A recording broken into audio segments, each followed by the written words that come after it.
নমস্কাৰ বন্ধু বান্ধৱীসকল আমাৰ ৰাখিবল চেনেলটোলৈ আপোনালোকক স্বাগতম জনাইছো।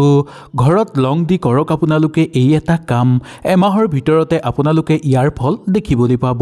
এমাহৰ ভিতৰতে আপোনালোকৰ ভাগ্য সলনি হৈ পৰিব, ঘৰত ধন সম্পত্তিৰ আগমন হ'বলৈ ধৰিব। জীৱনত এনেকুৱা কিছুমান কাম আছে যিবোৰ কাম কৰিলেহে আমি জীৱনত সফলতা অৰ্জন কৰিব পাৰোঁ। এনে কিছুমান বহু কাম দেখিবলৈ পোৱা যায় যে কিছুমান কাম কৰাৰ ফলতহে ইয়াৰ সফল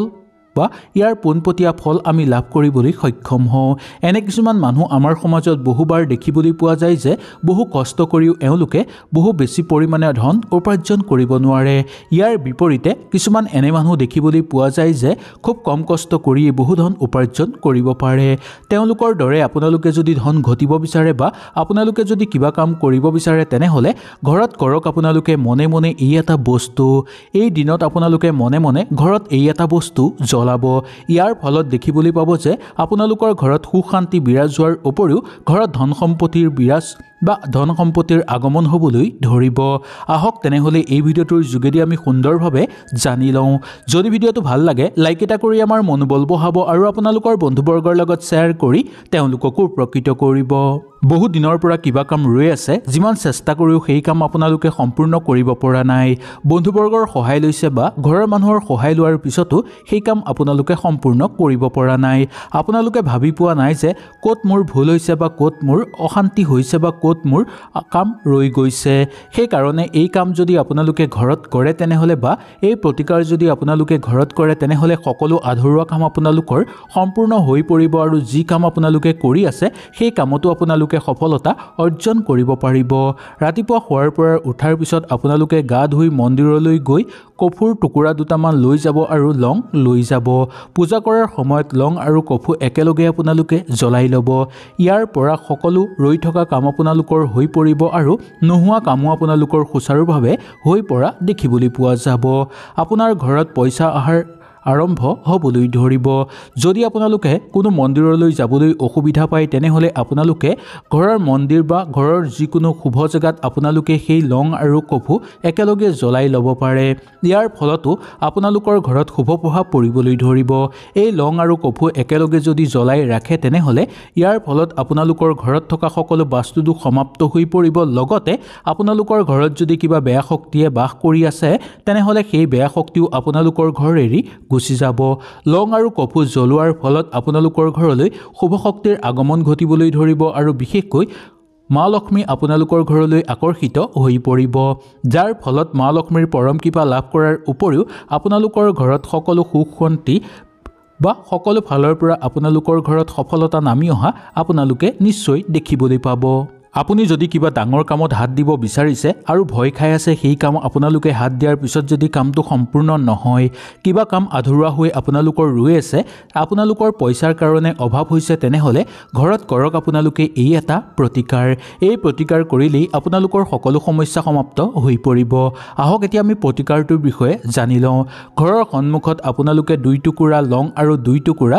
জ্বলোৱা কফু একেলগে সন্মুখত জ্বলাই ৰাখিব। ইয়াক বহু শুভ বুলি মনা গৈছে আৰু আপোনালোকে যি কৰ্মত ওলাই যাব সেই কৰ্মত ওলাই যোৱাৰ আগতো এই লং আৰু কফু একেলগে জ্বলাই ল'ব। এনে কৰাটো শাস্ত্ৰৰ মতেও বহু শুভ বুলি মনা গৈছে। এনে কৰি যদি আপোনালোকে ঘৰৰ পৰা ওলাই যায় তেনেহ'লে যি কামত ওলাই যাব সেই কামত সফলতা নামি আহিব আৰু যি কামত আপোনালোকে হাত দিব সেই কামতো আপোনালোকে সফলতা লাভ কৰিব পাৰিব। পইচাৰ অভাৱ দূৰ হৈ পৰিবলৈ ধৰিব আৰু ঘৰত ধন সম্পত্তিৰ আগমন হ'বলৈ ধৰিব। ঘৰৰ সন্মুখত লং আৰু কফু একেলগে জ্বলালে ঘৰত থকা সকলো বেয়া শক্তি ঘৰৰ পৰা নোহোৱা হৈ পৰিব আৰু ঘৰত শুভ শক্তিৰ আকৰ্ষণ হ'বলৈ ধৰিব, যাৰ ফলত ঘৰত সুখ শান্তি বৃদ্ধি পোৱাৰ উপৰিও ঘৰত ধন সম্পত্তি বৃদ্ধি পাবলৈ ধৰিব। সেইকাৰণে যিকোনো এদিনত আপোনালোকে এই কামটো কৰিব বিচাৰিলে কৰিব পাৰিব। বিশেষকৈ যদি এই কামটো সন্ধ্যাৰ সময়ত আপোনালোকে কৰে তেনেহ'লে দেখিবলৈ পাব যে এমাহৰ ভিতৰতে আপোনালোকৰ সকলো সমস্যা সমাপ্ত হৈ পৰিব। সকলো ফালৰ পৰা আপোনালোকৰ ঘৰলৈ নতুন নতুন সুখবৰ নামি আহিব। পইচাৰ কাৰণে আপোনালোকৰ বেছি চিন্তা হৈছে নেকি বা আপোনালোকৰ বেছিকৈ ধাৰ লাগিছে নেকি তেনেহলে কৰক আপোনালোকে এই এটা প্ৰতিকাৰ এই প্ৰতিকাৰ কৰিবৰ কাৰণে আপোনালোকৰ বিশেষ কোনো খৰচৰ দৰকাৰ নাই অকমান খৰচ কৰিলে এই প্ৰতিকাৰটো সুন্দৰভাৱে কৰিব পাৰিব কোনো এটা নিৰ্দিষ্ট শনিবাৰে আপোনালোকে 5টা লং লৈ ঘৰৰ পৰা ওলাই যাব কোনো নোহোৱা জেগাত আপোনালোকে 4টা লং 4 দিশৰ ফালে দলিয়াই দিব আৰু এটা লং মূৰৰ ওপৰেদি আপোনালোকে সোঁফালে 3বাৰ ঘূৰাই পিছফালে পেলাই দিব আৰু ঘৰলৈ ঘূৰি আহিব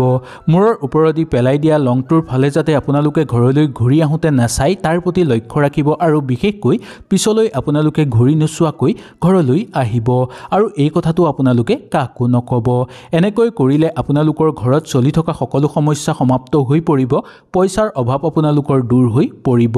জীৱনত চলি থকা সকলো সমস্যা আপোনালোকে সমাপ্ত কৰিব পাৰিব কৰ্মক্ষেত্ৰতে হওক বা আৰ্থিক ক্ষেত্ৰতে হওক আপোনালোকৰ সুফল নামি অহা দেখিবলৈ পাব এই কাম কৰাৰ এমাহৰ পিছতেই আপোনালোকে সকলো ফালৰ পৰা সুখ শান্তি লাভ কৰাৰ উপৰিও প্ৰচুৰ পৰিমাণে ধনৰ আগমন হ'বলৈ ধৰিব আপোনালোকৰ ঘৰত আমি সকলোৱে পইচা কম বেছি পৰিমাণে ঘটো কিন্তু বচাব নোৱাৰো কেনি খৰচ হৈ যায় আমি গমেই নাপাওঁ এই সকলোবোৰ প্ৰশ্নৰ উত্তৰ আজিৰ ভিডিঅ'টোৰ যোগেদি মই আপোনালোকক জনাম 7 দিনৰ ভিতৰত প্ৰমাণ পাব যে পইচা আপোনালোকৰ কেনেকৈ জমা হ'ব আৰু পইচাৰ উপাৰ্জন বৃদ্ধি হ'ব ইয়াৰ একমাত্ৰ কাৰণ হ'ল গ্ৰহ নক্ষত্ৰ দুৰ্বল হোৱা বহুতে কয় যে কষ্ট কৰক বহু সফলতা পাব কিন্তু আমাৰ মাজত এনেকুৱা বহু মানুহ দেখিবলৈ পোৱা যায় যে যিবোৰ লোকে দিনে ৰাতিয়ে কষ্ট কৰাৰ পিছতো ভালকৈ এসাজ খাবলৈ নাপায়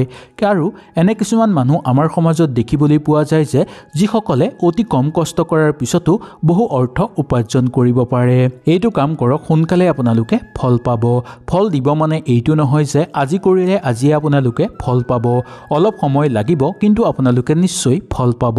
মনত ৰাখিব যে বিশ্বাস কৰিলে আপোনালোকে অতি সোনকালে ফল পাব যদি বিশ্বাস নকৰি আপোনালোকে এই কাম কৰে তেনেহলে যিমান কৰিলেও ইয়াৰ ফল আপোনালোকে লাভ কৰিব নোৱাৰিব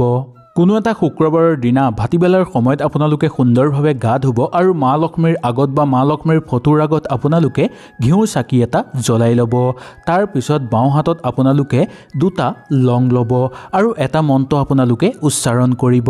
এই মন্ত্ৰটো উচ্চাৰণ কৰাৰ লগে লগে মা লক্ষ্মী সন্তুষ্ট হৈ পৰিব আপোনালোকৰ ওপৰত শুক্ৰবাৰৰ দিনা কিয় কৰিব লাগে এই কামটো আপোনালোকে জানেনে শুক্ৰবাৰৰ দিনটো মা লক্ষ্মীৰ দিন বুলি মনা গৈছে এই দিনা যদি এই কাম কৰে তেনেহলে মা লক্ষ্মী অতি সোনকালে সন্তুষ্ট হৈ পৰিব আৰু মা লক্ষ্মী আহি আমাৰ ঘৰত বাস কৰিবলৈ ধৰিব যাৰ ফলত আপোনালোকৰ জীৱনত চলি থকা সকলো সমস্যা সমাপ্ত হৈ পৰিব ঘৰত ধনৰ আগমন হ'বলৈ ধৰিব সেই কাৰণে শুক্ৰবাৰৰ দিনা আপোনালোকে এই কামটো কৰিব কোনো এটা শুক্ৰবাৰৰ দিনা ভাটিবেলা সুন্দৰভাৱে আপোনালোকে গা ধুই ল'ব আৰু মা লক্ষ্মীৰ ফটোৰ আগত ঘিউ চাকি এটা আপোনালোকে জ্বলাই ল'ব আৰু বাওঁ হাতত আপোনালোকে 2টা লং লৈ এটা মন্ত্ৰ উচ্চাৰণ কৰিব মন্ত্ৰ উচ্চাৰণ কৰাৰ লগে লগে আপোনালোকৰ ওপৰত ভাল শক্তিৰ আগমন হ'বলৈ ধৰিব এই মন্ত্ৰটো আপোনালোকে 10 বাৰ উচ্চাৰণ কৰিব মন্ত্ৰটো হ'ল ওম মহালক্ষ্মী নমঃ ওম মহালক্ষ্মী নমঃ ওম মহালক্ষ্মী নমঃ ওম মহালক্ষ্মী নমঃ ওম মহালক্ষ্মী নমঃ ওম মহালক্ষ্মী নমঃ ওম মহালক্ষ্মী নমঃ ওম মহালক্ষ্মী নমঃ ওম মহালক্ষ্মী নমঃ ওম মহালক্ষ্মী নমঃ এনেকৈ আপোনালোকে 10 বাৰ এই মন্ত্ৰটো উচ্চাৰণ কৰিব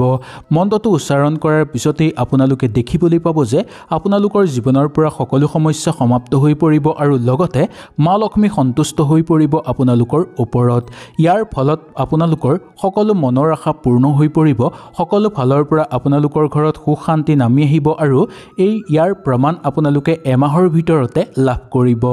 হয়তো এই ভিডিঅ'টোৰ যোগেদি আপোনালোকে সুন্দৰভাৱে বুজি পালে যদি কিবা অসুবিধা পালে নিশ্চয় মোক তলত কমেন্ট কৰি জনাব তেনেহলে আজিলৈ আপোনালোকৰ ওচৰৰ পৰা বিদায় লৈছো কালিলৈ পুনৰ আপোনালোকক লগ পোৱাৰ প্ৰতিশ্ৰুতিৰে আজিলৈ নমস্কাৰ